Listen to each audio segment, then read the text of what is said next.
Hello साथियों, कैसे हैं आप लोग। आशा करता हूं तो आप लोग ठीक होंगे। तो आज हम लोग बात करेंगे ऑर्गेनिक केमिस्ट्री के बारे में। और ऑर्गेनिक केमिस्ट्री पढ़ने के लिए सबसे पहले आपको आईयूपीएससी नॉमेनक्लेचर आना चाहिए।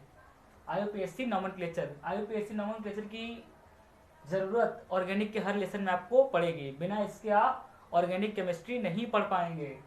तो वैसे ये डीपली क्लास 11th में पढ़ाया जाता है, लेकिन इसका थोड़ा सा यूज़ 10th क्लास में भी है। 10th क्लास में मतलब जब बच्चे छोटे छोटे होते हैं उनको आईपीएससी मतलब थोड़ा बहुत सिखाया जाता है। तो मैं इसी वीडियो में 10th और 11th दोनों का बेस मिक्सअप पढ़ाऊंगा।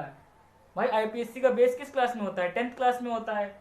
लेकिन मैं 10th और 11th दोनों को एक ही में पढ़ाऊंगा। जहां टेंथ का सिलेबस खत्म हो जाएगा आईपीएससी में, मैं उसी वीडियो में बता दूंगा कि अब यहाँ 10th, इसके आगे अब 10th क्लास को पढ़ने की जरूरत नहीं है। लेकिन अभी मैं स्टार्ट करने जा रहा हूँ। तो आईपीएससी का फॉर्म होता है international union of pure and applied chemistry. ये आईपीएससी का फॉर्मूला होता है या फुल फॉर्म होता है। फॉर्मूला तो मैं बाद में बताऊंगा। सबसे आसान सा तरीका बताऊंगा आपको आईपीएससी लिखने का। आपको कोई भी बुक उठाने की जरूरत नहीं पड़ेगी। सिर्फ एक छोटा सा फॉर्मूला बताऊंगा, आप उसी बेस पे सारी आईपीएससी आप लोग लिख लेंगे। ठीक है, इसको नोट कर लीजिए।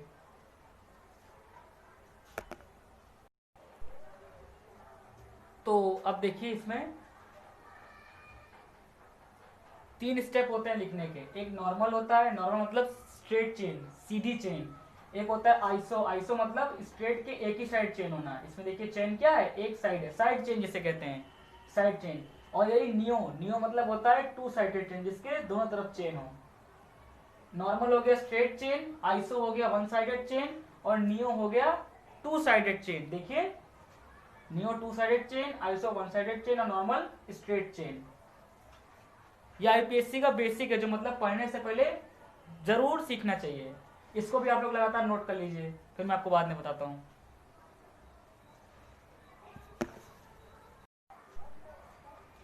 तो अब देखिए, अब हम लोग शुरू करते हैं अपना काम। तो आईपीएससी लिखने के लिए सबसे पहले आपको वर्ड रूट पता होना चाहिए कि वर्ड रूट क्या होता है। क्या पता होना चाहिए? Word root. वर्ड रूट मतलब होता है counting of carbon. Counting of carbon. मैं इंग्लिश में बताऊंगा लेकिन हिंदी में ट्रांसलेट कर दूंगा। काउंटिंग यानी कार्बन की संख्या। कार्बन की संख्या को तो हम लोग गिनते हैं पीएससी में, मैथ, एथ, प्रोप, ब्यूट, ये तो गिनते हैं।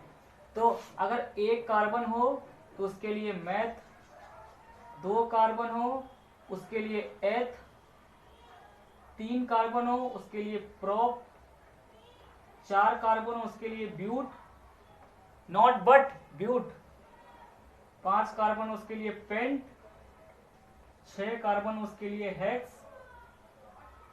सात कार्बन उसके लिए हेप्ट, आठ कार्बन उसके लिए ऑक्ट, नौ कार्बन उसके लिए नन, और 10 कार्बन उसके लिए डेक।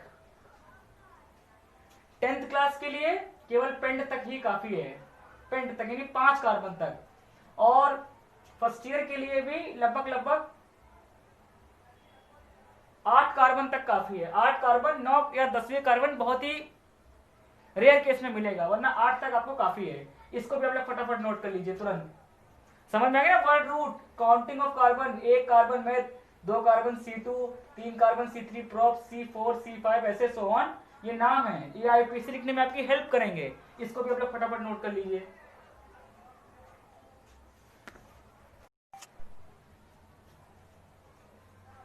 अब देखिए, आईपीएससी पढ़ने से पहले बॉन्ड के बारे में जानकारी होनी चाहिए।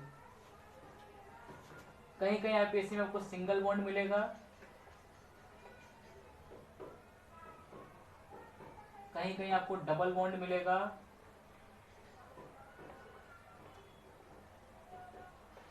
कहीं कहीं आपको ट्रिपल बॉन्ड मिलेगा, कहीं कहीं आपको ट्रिपल बॉन्ड मिलेगा। ट्रिपल बॉन्ड मिलेगा, बोलिए।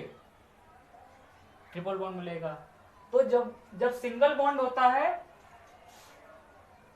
उसके लिए लगता है ane, ANE, ane. Double bond होता है तो उसके लिए लगता है इन। और ट्रिपल बॉन्ड लगता है उसके लिए लगता है आइन। आइन मतलब YNE, इसके लिए लगता है आइन। सिंगल बॉन्ड हो एन, डबल बॉन्ड हो इन, और ट्रिपल बॉन्ड हो तो आइन। 10th वाले केवल सिंगल बॉन्ड तक ही पढ़ेंगे, 10th वाले सिंगल बॉन्ड तक ही पढ़ेंगे, और 11th वाले डबल बॉन्ड, ट्रिपल बॉन्ड और वन बॉन्ड तीनों पढ़ेंगे। ओके, इसलिए मैं 10th को स्पेशली बता दे रहा हूँ कि 10th वाले क्या क्या पढ़ेंगे, क्योंकि मेरे पास इतना टाइम नहीं है कि मैं दोनों का मिलके बनाऊं, इसलिए एक में बना दे रहा हूं ताकि दोनों लोग आराम से समझ लें। ठीक है, यहां तक नोट करिए।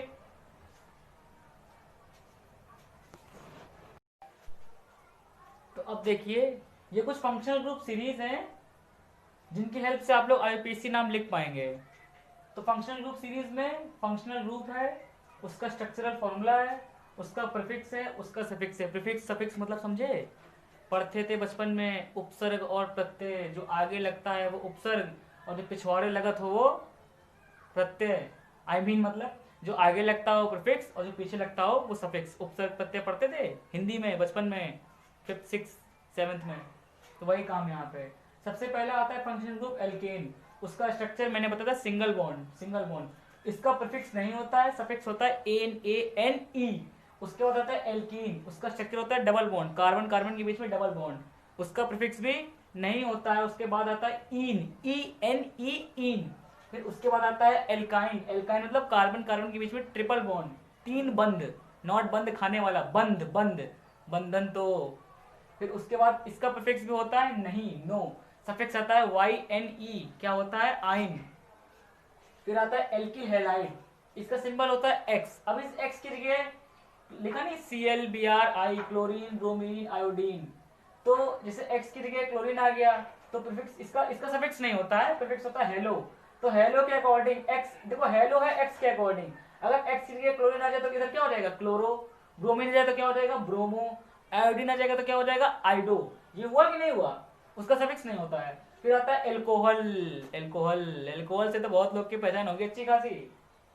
एल्कोहल, इसका होता है OH, एल्कोहल का सिंबल क्या होता है, OH। प्रीफिक्स होता है हाइड्रोक्सी और सफिक्स होता है ओल, OL, ओल। फिर आता है ईथर, ईथर का सिंबल होता है OR, और मत पढ़ देना, OR कोई दूसरा ग्रुप है। और इसका प्रीफिक्स होता है एल्कोक्सी और सफिक्स इसका क्या होता है, सफिक्स इसका नहीं होता है। फिर उसके बाद 7 आता है एल्डिहाइड। 7 क्या आता है, एल्डिहाइड। एल्डिहाइड का ग्रुप वो स्ट्रक्चरल फॉर्मूला होता है CHO। इसका प्रीफिक्स होता है एल्डो और सफिक्स होता है अल, AL, अल। फिर आता है कीटोन, कीटोन का स्ट्रक्चर होता है CO। फिर आता है क्या, कीटोन, कीटोन का स्ट्रक्चर होता है C डबल बॉन्ड O। फिर उसके बाद कीटो और ऑक्सो, इसका प्रीफिक्स क्या होता है, कीटो और ऑक्सो, और सफिक्स क्या होता है ONE, own. In chemistry ONE, not one, ONE is own, okay, not one, okay. फिर आएगा कार्बोक्सिलिक एसिड, कार्बोक्सिलिक एसिड का होता है COOH। इसका प्रीफिक्स होता है कार्बोक्सी और सफिक्स होता है ओइक एसिड। फिर उसके बाद आता है 10 एसिड हैलाइड, COX। फिर से देखो वही वाला आ गया, X की जगह COCl भी हो सकता है, CO ब्रोमीन भी हो सकता है, COI भी, आयोडाइड भी हो सकता है। इसका प्रीफिक्स होता है हेलोफॉर्मिल, तो इसके लिए क्या हो जाएगा, X। हेलोफॉर्मिल किसके लिए, X के लिए है। अब X की जगह क्लोरीन आ जाए तो क्या हो जाएगा, क्लोरोफॉर्मिल, ब्रोमोफॉर्मिल और आइडोफॉर्मिल। सफिक्स होता है ऑयल हैलाइड, हैलाइड किसके लिए, X के लिए। X की जगह क्लोरीन आ जाए ऑयल क्लोराइड, ब्रोमीन आ जाए ऑयल ब्रोमाइड, और आयोडीन आ जाए ऑयल आयोडाइड। फिर आएगा एसिड एमाइड, इसका होता है CONH2। प्रीफिक्स होता है कार्बोमिल, नॉट निल, कार्बोमिल या कार्बोमाइल, कार्बोमाइल पढ़ लो ज्यादा अच्छा रहेगा, कार्बोमिल, कार्बोमाइल सॉरी। और सफिक्स होता है एमाइड। फिर उसके बाद आता है 12th एनहाइड्राइड, एनहाइड्राइड का होता है C डबल बॉन्ड O, फिर C double bond, C double bond हो के दो, C डबल बॉन्ड O, फिर O, फिर C डबल बॉन्ड O। इसका प्रीफिक्स होता है एल्कोक्सी कार्बोनिल और सफिक्स होता है ओइक एनहाइड्राइड। जहां तक नोट कीजिए, अभी 3 और बाकी है, 3 मैं इसको रफ करने के बाद बताऊंगा, चलिए नोट करिए इसको।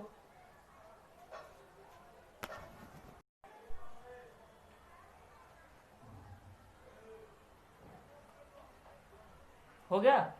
अब देखिए 13, 14, 15, अभी तक मैंने 12 तक लिखाया था। 13 आता है ईस्टर, ईस्टर का स्ट्रक्चर होता है COOR, ईस्टर का स्ट्रक्चर है COOR। प्रीफिक्स होता है एल्कोक्सी कार्बोनिल, ओके, और सफिक्स होता है एल्किल एल्केनोएट। उसके बाद 14 आता है नाइट्रो ग्रुप। नाइट्रो ग्रुप होता है NO2, प्रीफिक्स होता है नाइट्रो और उसका सफिक्स क्या होता है? नो, नहीं होता है, नो मतलब नहीं। फिर आता है 15 एमीन, स्ट्रक्चर होता है बॉन्ड NH2, प्रीफिक्स होता है एमिनो, प्रीफिक्स क्या होता है? एमिनो और सफिक्स होता है एमीन। बस फंक्शनल ग्रुप खत्म। इसको लिख के आप लोग याद कर लीजिए हर हाल में। अभी आपको कुछ समझ में नहीं आ रहा होगा ये क्या लिखवाया है इन्होंने। अब इसको याद करने के बाद मैं जब IUPAC सिखाऊंगा तो आपको सब समझ में आ जाएगा। मैं बस छोटा सा तरीका बताऊंगा IUPAC लिखने का, आपको सब कुछ समझ में आ जाएगा। ओके, इस बात का जिम्मा मेरा है कि ये पूरा चार्ट पूरी IUPAC में आपको सिखा के रहूंगा। ठीक है, इसको नोट करिए।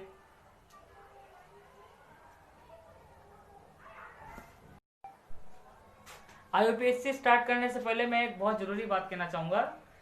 जो आपके 10th क्लास के बच्चे हैं, 10th क्लास के बच्चे, उन्हें केवल पहला, चौथा, अच्छे से बताता हूँ, उनको केवल जो अभी मैंने चार्ट बनवाया था फंक्शनल ग्रुप सीरीज का, टिक कर लीजिए उसको। फर्स्ट वाला, फोर्थ वाला, फिफ्थ वाला, सेवेंथ वाला, 8th वाला और 9th वाला, उनको केवल इन्हीं चीज की स्टडी करनी है। फर्स्ट वाला, फोर्थ वाला, 5 वाला, 7 वाला, 8th वाला और 9th वाला टिक कर लीजिए। फर्स्ट वाला, फोर्थ वाला, 5 वाला, 7 वाला, 8 वाला और 9 वाला, उनको केवल इसी चीज की स्टडी करनी है। ओके, 10th वाले को केवल इतना ही पढ़ना है बस। अब इसके आगे मैं बताने जा रहा हूं IUPAC।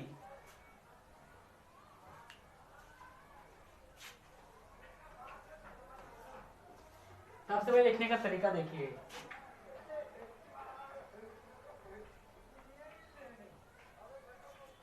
कितने कार्बन हुए? 1 2 3 4 5।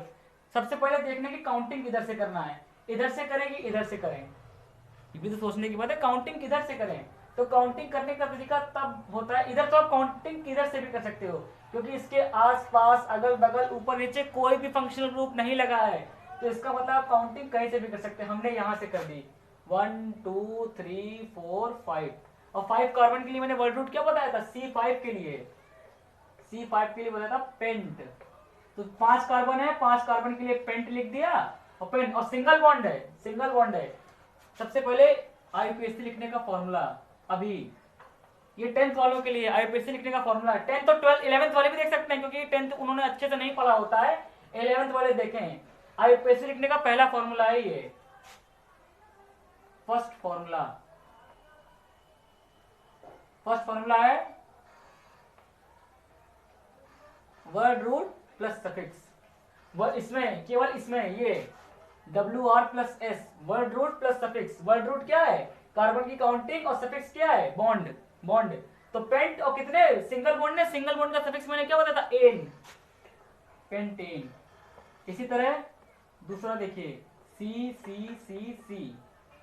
कितने कार्बन है, किधर से काउंटिंग होगी, किधर से भी कर दो, हम इधर से करते हैं 1 2 3 4।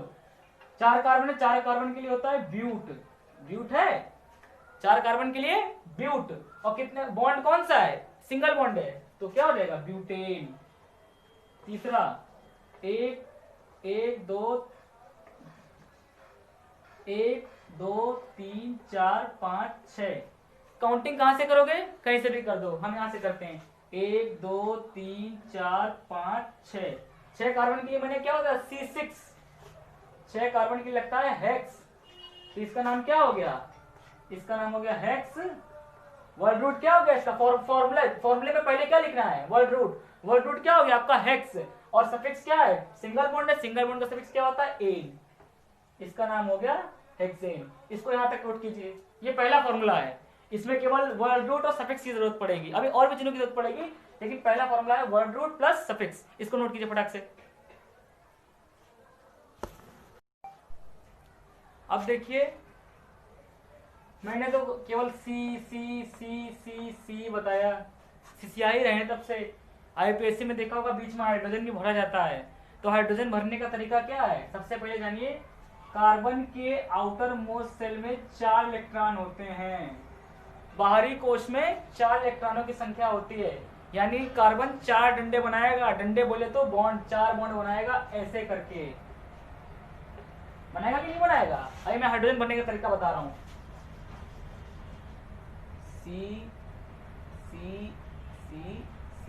C इस कार्बन के आउटर मोस्ट शेल में कितने इलेक्ट्रॉन होंगे? 4 होंगे कि नहीं होंगे? बोलो, होंगे कि नहीं होंगे? देखो एक तो बॉन्ड बना लिया है, यानी बॉन्ड बनना मतलब इलेक्ट्रॉन का खत्म होना। बॉन्ड बना लिया है इसने, इसका मतलब एक इलेक्ट्रॉन खत्म हो गया, बचे कितने? 3, तो 3 हाइड्रोजन भर दिया। ठीक है, अब इधर इस कार्बन के भी 4 बॉन्ड होंगे। देखो एक बॉन्ड उसने इधर से बना लिया, एक बॉन्ड उसने इधर से बना लिया, तो कितने बॉन्ड खाली बचे? 2, तो यहाँ पर 2 हाइड्रोजन भरे जाएंगे।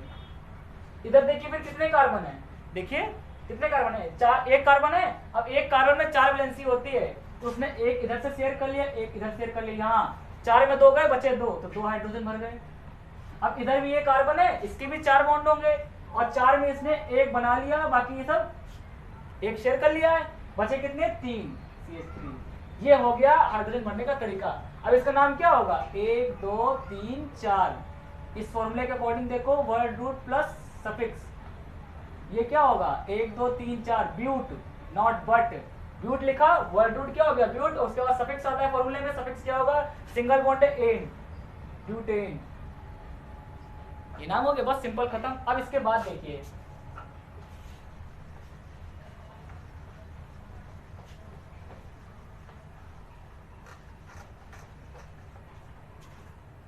अब आता है formula number 2, formula number 2, P plus word root plus suffix, या P plus word root plus suffix. P से हो गया पुनीत कुमार, नहीं, P से हो गया प्रीफिक्स, P से हो गया प्रीफिक्स, W से हो गया वर्ड रूट, और सफिक्स सफिक्स। ठीक है, जैसे CH3 CH2 CH2 क्लोरो।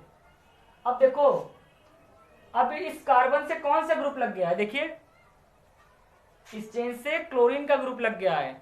अब फंक्शनल ग्रुप में जरा क्लोरीन वाले पे जाओ, जहां मैंने हेलोजन लिखवाया, हेलो लिखवाया है, एल्किल हैलाइड लिखाया है। अब देखो अगर यहाँ पे X होता, X की जगह हमने क्या लिख दिया? क्लोरीन लिख दिया, और इसका सफिक्स होता ही नहीं है, इसका होता है प्रीफिक्स। इसका क्या होता है? इसका होता है प्रीफिक्स, प्रीफिक्स होता है। तो अब कार्बन की काउंटिंग कहां से करोगे? मैं बताता हूं कहां से करोगे। जिधर से ग्रुप पास पड़े काउंटिंग करेंगे उधर से। इधर क्लोरीन इधर से पास पड़ रहा है, देखो इधर से पढ़ रहे हैं 1 2 3, तीसरे पे क्लोरीन पढ़ रहा है, और इधर से पहले पे पढ़ रहा है, तो काउंटिंग कहां से होगी? यहाँ से 1 2 3। ठीक है, अब P फॉर्मूला क्या है? P plus WR plus suffix. फॉर्मूले में पहले क्या है? P है। P कहाँ है? P मतलब क्या है? क्लोरो, क्लोरो लिख दिया, क्लोरो लिख दिया। अब ये जो क्लोरो किस पोजीशन पे जोड़ा है? 1 पे जोड़ा है, तो 1 लगा दोगे, 1 क्लोरो। फिर क्या आता है? WR, WR मतलब वर्ड रूट, वर्ड रूट मतलब कार्बन की काउंटिंग। कार्बन की काउंटिंग कितनी है? 1 2 3, 1 2 3, 3 कार्बन के लिए प्रोप लिख दो, प्रोप लिख दिया। और सफिक्स, सफिक्स किसका लिखोगे? सिंगल बॉन्ड का लिखोगे, क्या होता है? Ane, 1 chloro propane. हो गया APHC, काम खत्म। इसका देखिए फटाक से, CH3 CH2 CH2, और ये ब्रोमीन। अब देखो फिर जाओ P पे, P क्या है? देखो पहले देखो ग्रुप कौन सा लगा है? ब्रोमीन लगा है, एल्किल हैलाइड लगा है। फिर चार्ट में जाओ, देखो वहां पे क्या लिखा है? प्रीफिक्स क्या होता है? सफिक्स तो होता ही नहीं है। प्रीफिक्स क्या होता है? हेलो। हेलो का मतलब हेलो, हेलो कौन? वो वाला हेलो नहीं, हेलो, हेलो ये लगा है, हेलोजन लगा है, हेलोजन क्या लगा है? ब्रोमीन लगा है। तो कार्बन काउंटिंग कहां से करोगे? जहां से ब्रोमीन पास में पड़ रहा है, 1 2 3 लिख लिया। अब P के अकॉर्डिंग प्रीफिक्स, प्रीफिक्स क्या है? ब्रोमो। फॉर्मूले में स्टार्टिंग से चलो, जो जो पहले है उसको रखते, जो प्रीफिक्स क्या है? ये आ गया आपको ब्रोमो। और कितने में जुड़ा है ब्रोमो? देखो 1 से जुड़ा है, 1 ब्रोमो। कितने कार्बन है? WR, WR कितना हुआ? वर्ड रूट 1 2 3, 3 कार्बन के लिए क्या लिखोगे? प्रोप। और सफिक्स क्या होगा? सिंगल बॉन्ड का सफिक्स क्या होता है? Ane, 1 bromo propane. ये एग्जांपल नंबर 1, ये एग्जांपल नंबर 2, एग्जांपल नंबर 3 यहां देख लीजिए। एग्जांपल नंबर 3 देखिए, CH3 CH3। देखो ये कार्बन है, कार्बन 4 डंडे बनाता है, एक इधर बनाया, एक इधर बनाया, एक इधर, 3 डंडे बना लिए। 4 में से 3 के कितना बचा? 1। तो एक हाइड्रोजन यहाँ भरा है, कंफ्यूज मत होना, ठीक है, खास करके 10th और 11th वाले। अब इधर देखो, अब इधर हम काउंटिंग कहां से शुरू करें, यहां से शुरू करेंगे, यहां से शुरू करें, बार इधर से करेंगे तब भी दूसरे पे मिलेगा, इधर से करेंगे तब भी दूसरे पे मिलेगा, तो कहीं से भी कर दो 1 2 3। अब फॉर्मूले में पहले क्या आता है, पी, पी क्या है इसमें, प्रीफिक्स, प्रीफिक्स किसका लगाओगे, ब्रोमीन का, ब्रोमीन, हेलोजन, हेलो, तो हेलो, हेलो का प्रीफिक्स ब्रोमो के साथ, ब्रोमीन के साथ से क्या होगा, ब्रोमो होगा, तो ब्रोमो लिख दो, ब्रोमो। और कितने पे जुड़ा है, 2 पे जुड़ा है, तो 2 लिख दो यहाँ पे, 2 ब्रोमो, वर्ड रूट क्या है 1 2 3, प्रोप, प्रोप लिखो, प्रोप लिखने के बाद सफिक्स क्या है, सिंगल बॉन्ड का एन, 2 ब्रोमो प्रोपेन, बस इतना है। इतनी आईपीएससी है 10th क्लास में। अब बची हुई आईपीएससी में अगले लेक्चर में पढ़ाऊंगा जब फंक्शनल ग्रुप आ जाएगा, एल्डिहाइड आएगा, एसिड आएगा, कीटोन आएगा, ईस्टर आएगा, ईथर आएगा। ये आज जो पढ़ाया है ये 10th वालों के लिए है फिलहाल।